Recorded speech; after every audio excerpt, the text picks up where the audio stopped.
नमस्कार मित्रांनो, कसा होता तुमचा आजचा ट्रेडिंगचा सेशन नक्की कमेंट करून सांगायचं आहे. तर चला बघू आपण उद्यासाठी काय असणार आहे प्रिडिक्शन. तर बघा, जे काय आता आपण बघतोय तर निफ्टी जो आहे ना तो एका रेंजमध्ये फिरतोय. जर बघायला गेलं तर 450 पॉईंटची रेंज आहे, जवळपास 23,600 पण नाही, 23,560 ते 23,160 23,160 एवढ्यामध्ये मार्केट फिरतोय.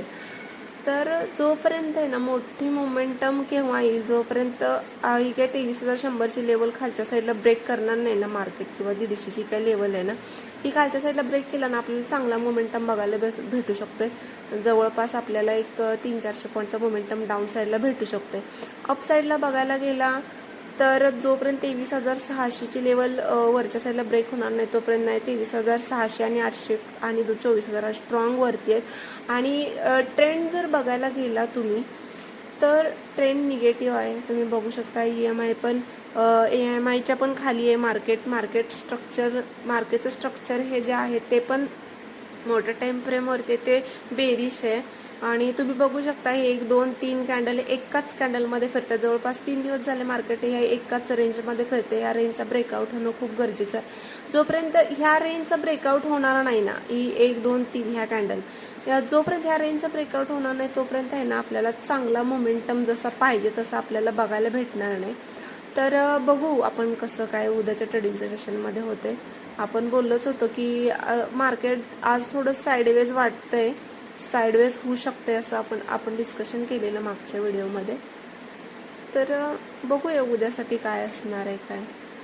जोपर्यंत ह्या रेंजच्या बाहेर पडणार नाही 23,600 आणि जवळ बघायला गेलं तर 23,200 रेंज जर डाऊनला ब्रेक होणार नाही तोपर्यंत मार्केट काय करते, गॅप अप डाऊन ओपन होते आणि रिकव्हरी देते. इथं पण बघा गॅप डाऊन ओपन झालं रिकव्हरी दिली, इथं पण गॅप डाऊन ओपन झालं रिकव्हरी दिली, इथं पण गॅप डाऊन ओपन झालं रिकव्हरी दिली. पण मार्केट असं बघायचं प्राइस ॲक्शन तयार करत नाही जेणेकरून आपण प्रिडिक्ट करू शकेल मार्केट काय रिॲक्ट होऊ शकते.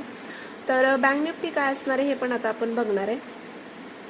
बँक निफ्टी चांगला आहे. बँक निफ्टी काल पण आपण डिस्कशन केलेले 23,200ची लेवल आहे, मार्केटने इथं ट्रॅप केलेलं आहे आणि मग बाईंग साईडला. पण आज जर ओव्हरऑल आपण डिस्कशन काल काय केलं होतं, मार्केट आहे तर साईडवेज राहू शकतंय. मार्केट तुम्ही बघायला गेलं तर एकच रेंजमध्ये इथं साईडवेज आहे बघा, 53,900 ते इथं 54,400. पण उद्यासाठी मला वाटतं 54,400ची लेवल वरच्या साईडला ब्रेक करेल आणि जर केलीच तर मग 55,000चं टार्गेट आपल्याला अप साईडला भेटू शकतं. डाऊनला बघायला गेला 54,000ची लेवल जोपर्यंत खालच्या साईडला चांगल्या पद्धतीनं ब्रेक करणार नाही, काहीतरी बुलिश प्राइस ॲक्शन बनवून त्याशिवाय आपल्याला खालचे 53,300 आणि 53,200 टार्गेट बघायला भेटणार नाही. तर बघू कसं काय उद्या होतंय. मार्केटचा ओव्हरऑल ट्रेंड बघितला तर ट्रेंड निगेटिव्ह आहे.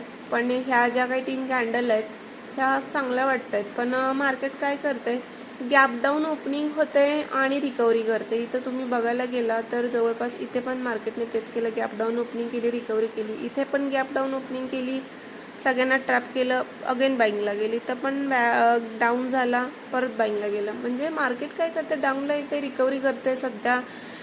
बघू मार्केटला कसे प्राइस ॲक्शन उद्यासाठी काय असू शकते. तर कशी वाटली माझी ॲनालिसिस नक्की कमेंट करून सांगायचं. चॅनलला नवीन असाल तर लाईक शेअर कमेंट करायचं आहे. Thank you so much.